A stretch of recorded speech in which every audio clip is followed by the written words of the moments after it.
News. I'm Christopher Cruz reporting. Members of a congressional negotiating committee met Monday to revive talks over funding for border security. The funding is central to legislation to prevent key parts of the government from shutting down again on Saturday. President Trump has said if opposition Democrats don't give him the money he wants to begin building a wall between the U.S. and Mexico, he could declare a national emergency and bypass Congress altogether.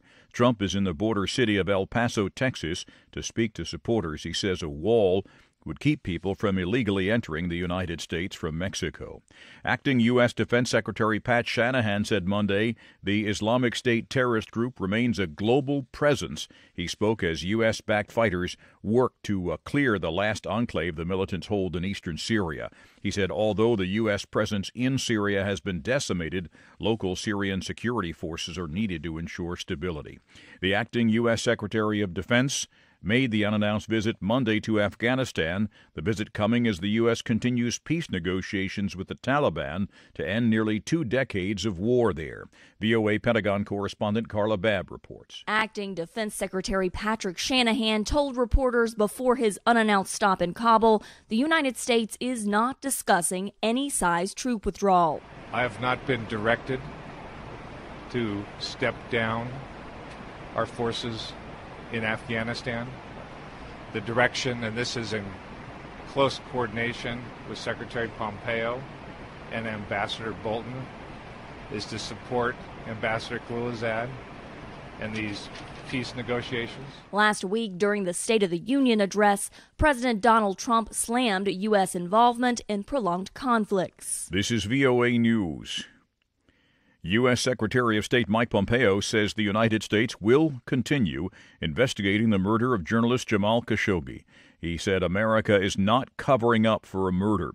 Khashoggi was a Washington Post columnist who wrote critically about Saudi Crown Prince Mohammed bin Salman. He was last seen in October entering the Saudi consulate in Istanbul. His remains have still not been found. Hundreds of thousands of Iranians, many chanting "Death to America," marched in cities across the country Monday on the 40th anniversary of the Islamic Revolution. Ballistic missiles and other heavy weapons were proudly displayed in central Tehran, while marchers burned American and Israeli flags. More than 50 tons of U.S. and Colombian humanitarian aid for Venezuela remains in Colombia with no clear path on how to get the food and medicine into Venezuela. That's because the disputed Venezuelan President Nicolas Maduro has ordered soldiers to stop the aid from crossing the border. Maduro has said the U.S. help is part of a plot to overthrow his government. VOA correspondent Christina Caicedo-Smith reports. U.S. Ambassador to Colombia Kevin Whitaker welcomed the food supplies, emphasizing the United States had helped Venezuelans with more than $140 million. He says more help is expected. This is a down payment. This is just a beginning. It's important. It's significant. It will be distributed to Venezuelans in Venezuela. Ambassador Whitaker also thanked Colombian President Ivan Duque for the transportation of this first lot of help into the Venezuelan border. After a rebuke, a new congresswoman is apologizing for offensive tweets about Israel in Congress. Associated Press correspondent Warren Levinson reports. Minnesota Democrat Ilhan Omar, who offended Jews with a tweet that charged congressional support for Israel is bought by lobbyists, has apologized.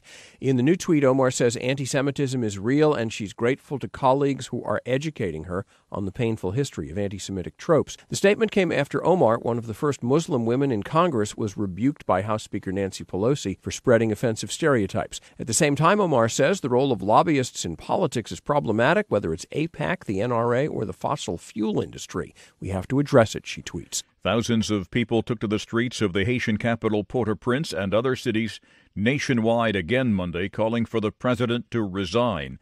Inflation and corruption are the main sources of the anger expressed by protesters, for which they hold the president and prime minister responsible.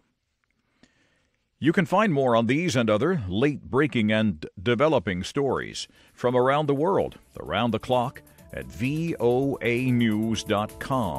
and on the VOA News mobile app. I'm Christopher Cruz. VOA News.